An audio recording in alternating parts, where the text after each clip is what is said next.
I consider Martin Scorsese to be one of the greatest directors of all time. Like, I love his movies. I own most of his films, and I was so excited to see this new movie. Question at hand, does it live up to the hype? Is it one of those award-worthy type of films? Martin Scorsese doesn't have a lot of misses in his filmography. Does he stick the landing on this very important story? Is it one of the best films of the year? And I know this word is thrown around a lot, but is this film a masterpiece? Let's talk about it.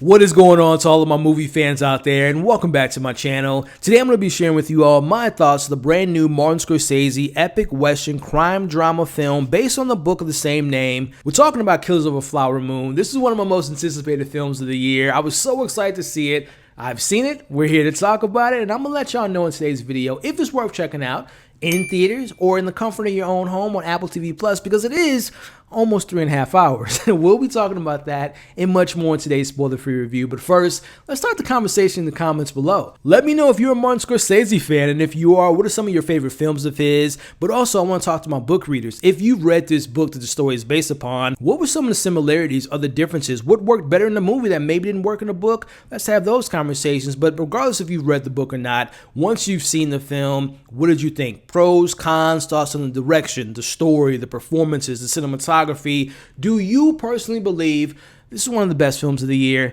Let's talk about that in the comments below. So like I had mentioned, this is based on, number one, a true story, but also based on the novel that came out in 2017. Now, I haven't read the book that this is based upon, but I was vaguely familiar about the story. Now, for those that aren't too familiar, this is a very disturbing and forgotten piece of history that centers on a series of Oklahoma murders in the Osage Nation during the 1920s, committed after oil was discovered on tribal land. But at the center of this very disturbing story is a very interesting love story that we'll talk a little bit about later in this review. But I want to start off by talking about the man of the hour, Martin Scorsese, who's 80, going on 81 next month. Like, look, I can only hope and pray that I can make it to that age. And whatever I'm doing at that age, I can only hope that I'm doing it at the highest level like Martin's doing in his field of work. As I had mentioned, this man's a rock star. He's still kicking ass, and he is one of the greatest directors of all time. His direction and where he takes his story, and given someone like myself who wasn't fully aware of all the atrocities in the story, his direction is nothing short of spectacular. There's a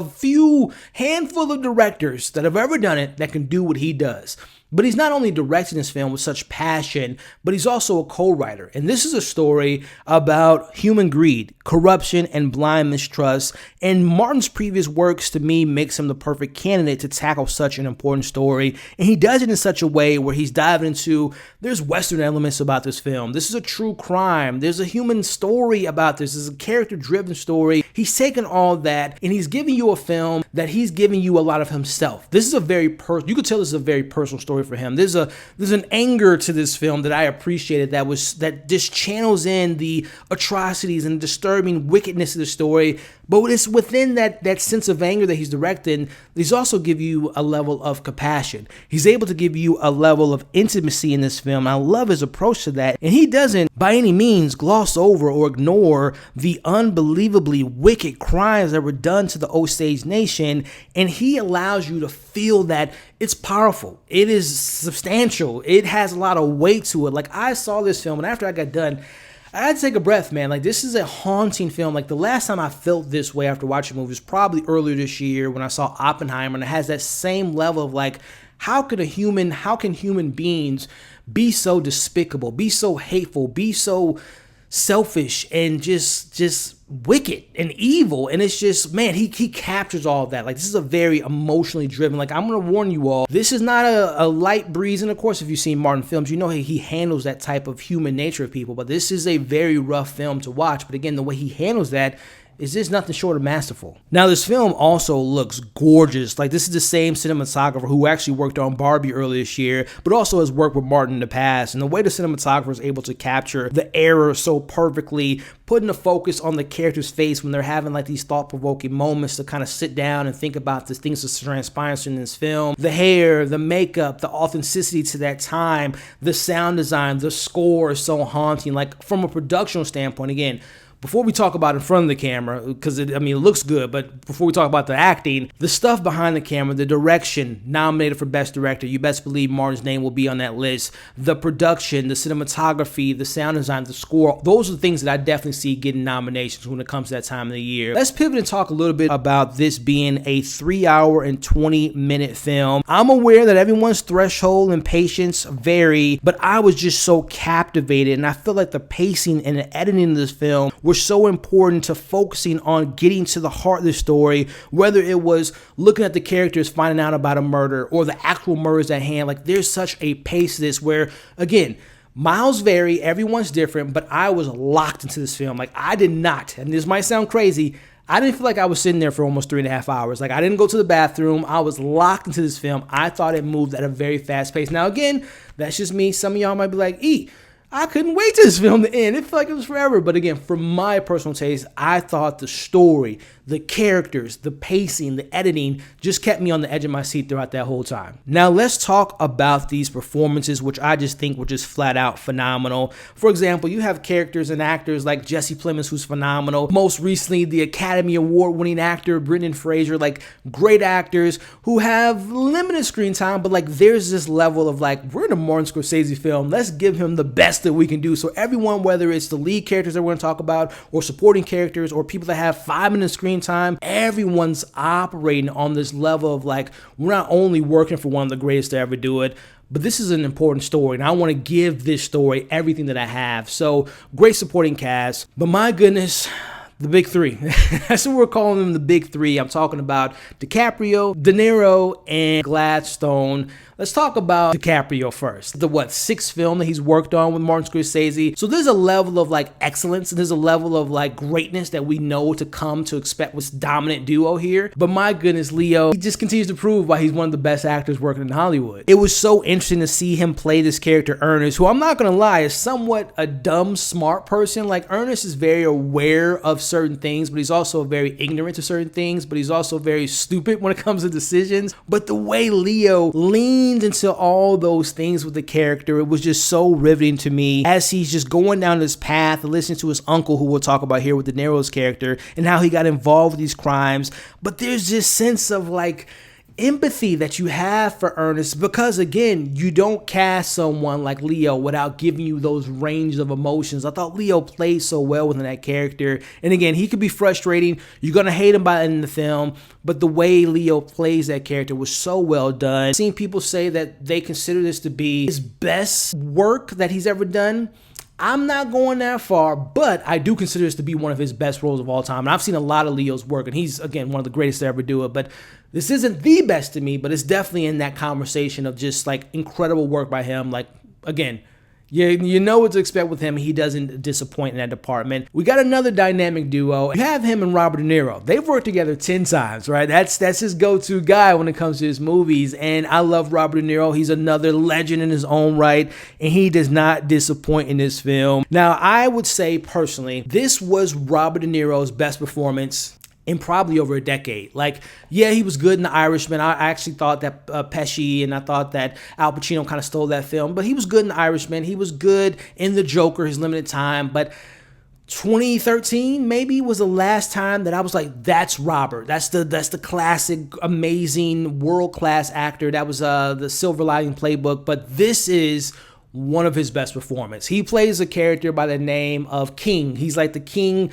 of things, getting things done. He's building buildings. He's the most trusted person in this community, but he's also the most despicable person in this community. This is that classic kind of mob boss, Goodfellas, Jimmy vibes, but without actually pulling a trigger, but controlling everyone to do his dirty work. He is very convincing. He's manipulative, but he's the perfect example of someone that smiles in your face, but he ain't gonna stab you in the back, but he gonna have his homeboy do that. Robert De Niro is evil. He is sinister, and he plays that so perfectly in this film. I talked about Oppenheimer earlier. If you've seen Oppenheimer, Robert Downey Jr. to me was the runaway for Best Supporting Actor.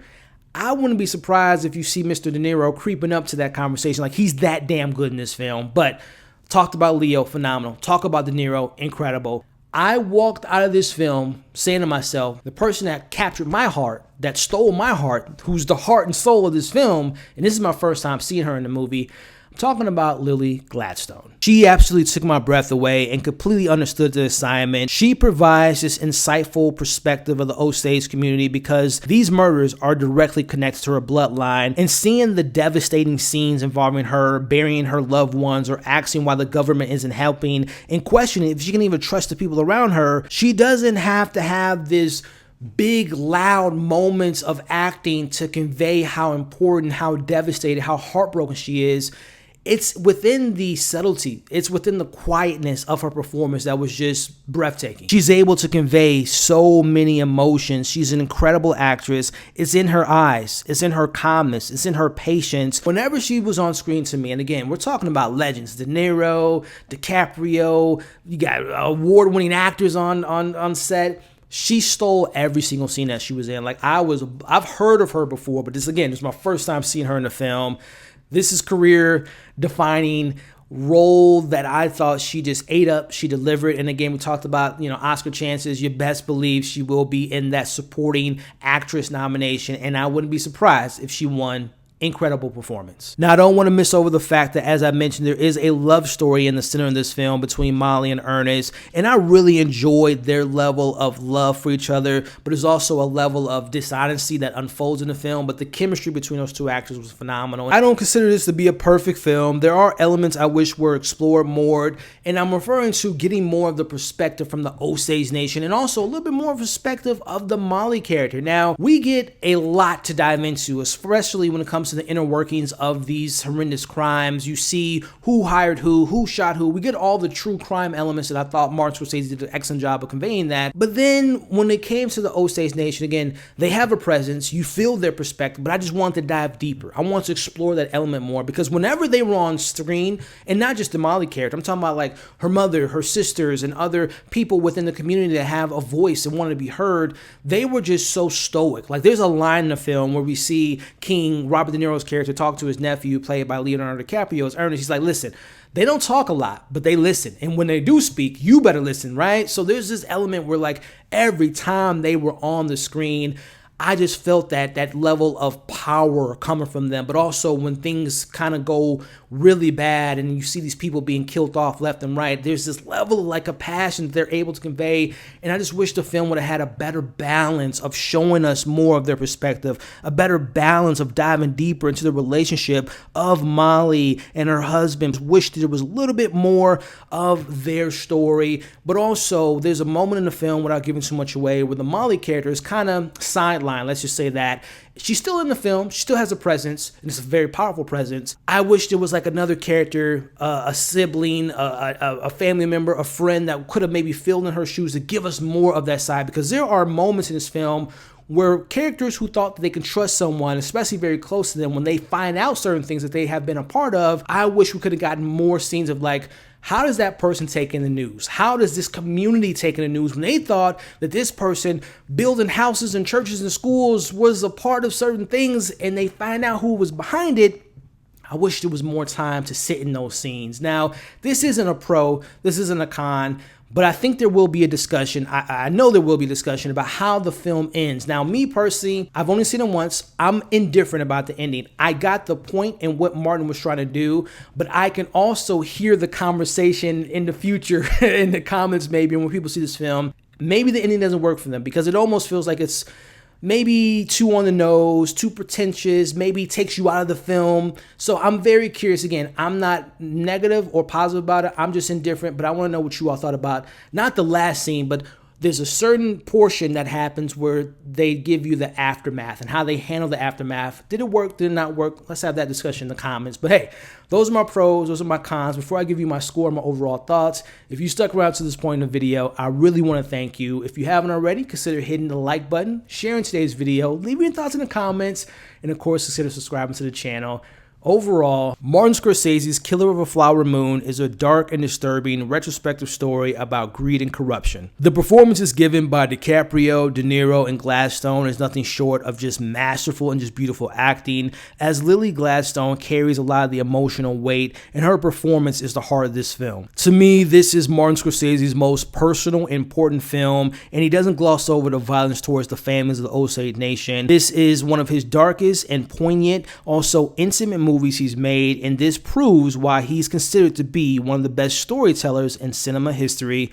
I'm going to give this film, Killers of the Flower Moon, a 4.8 out of 5. It was almost there. It was almost that masterpiece I know a lot of people are throwing around, but hey, this is a hell of a movie. Again, to each their own. I think this is one of those films that is worth seeing in theaters. Again, I know it's going to be available on Apple TV Plus probably a month and a half after its release. If you don't have the means or the time to go see it, I understand it. It is something still worth watching, but if you do have the time, the means, and you do like these type of stories, if you're a Martin Scorsese fan, if you want to know about this, again, forgotten part of history, this is a must-see film, in my humble opinion, but that's just my opinion. I want to hear yours in the comments below. Again, book readers, what worked, what didn't work, the comparisons or differences between the book and the film. When you've seen the film, pros and cons, direction, did it work for you, the story, the performances, did you find it boring? Was it a little bit too long? Did you agree with some of my cons that I had in the film? Or were there other things that didn't work? Let's have all those conversations in the comments below. Again, guys, this is, as a movie fan, this is one of my favorite times of the year. We get a lot of these award-contending type of films, and this is just the beginning. And I think for me, again, this being one of my most anticipated films of the year, it lived up to my expectations, and I'm very excited to revisit it when it is available, later on Apple TV Plus. And if I get the time, I might check it out in theaters again myself. But hey, that's my thoughts. Again, I want to take the time to thank you all for watching the video. Before we wrap it up, again, just a friendly reminder to like, share, comment, subscribe to the channel. Hit the notification bell, that way you don't miss out on any of my future content, because we got a lot of stuff coming up. But for the meantime, consider subscribing, checking out all my reviews I've done so far this year, checking out my most recent review, and I'll catch you all on the next video.